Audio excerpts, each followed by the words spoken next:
My name is Sandra. This is the story of how my best friend betrayed me in business, and how she now watches me win big time. She stole my business idea, and I turned that betrayal into the fuel that built something even greater. You know what hurts more than failure? Betrayal, especially when it comes from someone you trusted with your dreams. I'm not here to cry. I'm here to tell you how revenge doesn't always come in the form of confrontation. Sometimes, the best revenge is success, and trust me, mine was loud. So grab your popcorn, because this isn't just a story about business. It's about friendship, ambition, betrayal, and the sweet taste of building something better than they ever could. It started with a conversation over suya and chilled malt on a Friday night in Abuja. My best friend, Tessie, and I had always dreamed of building something big. We were both tired of the 9-to-5 grind, and we wanted to create a business that could change lives and make us rich while doing it. I had this idea. It was simple but powerful. A mobile app that connected local artisans, tailors, shoemakers, bead designers with customers across Nigeria. Think Etsy, but tailored for our culture. I called it Artisans Nature. Tessie was excited. She nodded enthusiastically, asked questions, even suggested a few features. I felt seen. I felt supported. I told her everything, the monetization model, the marketing strategy, even the name. We agreed to work on it together. But life got busy. I had to travel to Lagos for a family emergency. And when I came back 2 weeks later, everything had changed. I was scrolling through Instagram when I saw it. A sponsored post. Introducing Crafters Nature, Nigeria's #1 platform for handmade goods. I clicked. My heart dropped. The interface, the concept, even the tagline. It was all mine. And the founder? Tessie. I called her immediately. She picked up, sounding cheerful. Hey girl, you saw the launch? I was shaking. Tessie, this is my idea. She paused.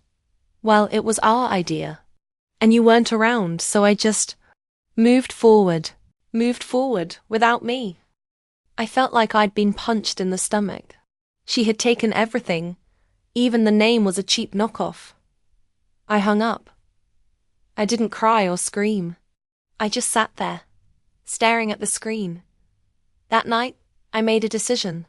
I wasn't going to beg for credit. I wasn't going to fight her. I was going to build something better. I started from scratch. I renamed the app Artisans for You. I hired a freelance developer from Kenya. I spent nights sketching wireframes, writing copy, and researching every artisan community I could find. I didn't have investors. I didn't have a team. But I had something stronger, rage, and a vision. While Tessie was busy posting selfies at launch parties, I was in the trenches. I visited local markets in Gariki, spoke to artisans in Jaws, and even traveled to Kano to meet leather workers. I wasn't just building an app. I was building a movement. I added features Artisan Nature didn't have. Live video consultations, secure payment gateways, and a rating system that rewarded quality. I partnered with logistics companies to offer nationwide delivery. And I didn't stop there. I created a YouTube channel to spotlight artisans. I posted interviews, tutorials, and behind-the-scenes footage. Within 3 months, Artisans for You had 10,000 downloads. Tessie noticed. She started copying my features, but she couldn't copy my heart. 6 months in, Artisans for You was trending on Twitter. We were featured in a big online tech platform. A major news channel reached out for an interview. I was invited to speak at a startup summit in Nairobi. Artisans were making real money. One shoemaker in Ibadan told me he'd hired 3 apprentices thanks to the orders he got through Artisans for You. A bead designer in Enugu said she finally had enough to pay for her daughter's school fees. I was proud not just of the app, but of the impact. Meanwhile, Crafter's Nature was struggling. Users complained about bugs, late deliveries, and poor customer service. Tessie had the idea, but she didn't have the execution. She didn't have the soul or the vision. One day I got a message from her. "Hey, can we talk?" I ignored it. She sent another. "I didn't mean to hurt you. I just wanted to prove I could do it." I didn't reply because didn't need to. My success was speaking louder than any words. A year after launch, Artisans for You hit 100,000 users. I was invited to pitch at a global tech conference in Dubai. Investors were interested. I secured $250,000 in funding. And then, the moment came. I was on stage presenting Artisans for You's journey. I showed the early sketches, the market visits, the artisan stories. I ended with a slide that read, "Built from Betrayal. Powered by Purpose." The crowd erupted. Later that night, I posted a tweet. "My best friend betrayed me in business. Now I'm winning big time. Hashtag Artisans for You. Hashtag Revenge through Success." It went viral. People started sharing their own stories of betrayal. The hashtag Revenge through Success trended for days.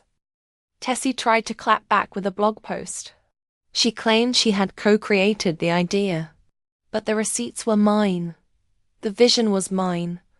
And the world knew it. Artisans for You is no longer just an app. It's a revolution. What began as a response to betrayal has grown into a platform that empowers thousands of artisans across Africa. We've expanded into Ghana, Kenya, and South Africa, launched annual artisan festivals, and built a thriving online community that celebrates creativity and culture. I've been featured in major news platforms, invited to speak at global tech summits, and honored with awards I once only dreamed of. But the real win? Hearing stories from artisans who now earn enough to support their families, send their kids to school, and dream bigger than ever before. As for Tessie, I don't follow her journey anymore, not out of bitterness, but because this story stopped being about her a long time ago. It's about resilience. It's about turning pain into purpose. It's about proving that when someone tries to steal your light, you don't chase them. You build a lighthouse. Artisans for You is my legacy, not born from revenge, but from rebirth. And every time someone downloads the app, I'm reminded. The best revenge isn't proving them wrong. It's proving yourself right.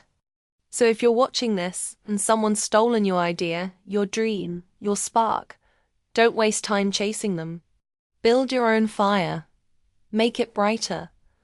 Make it burn so hot they can't ignore it. Revenge doesn't have to be petty. It can be poetic. This was my story, and I hope it lights a fire in you. Don't forget to like, comment, and subscribe. And if you've got your own revenge story, drop it below. I might just feature it next.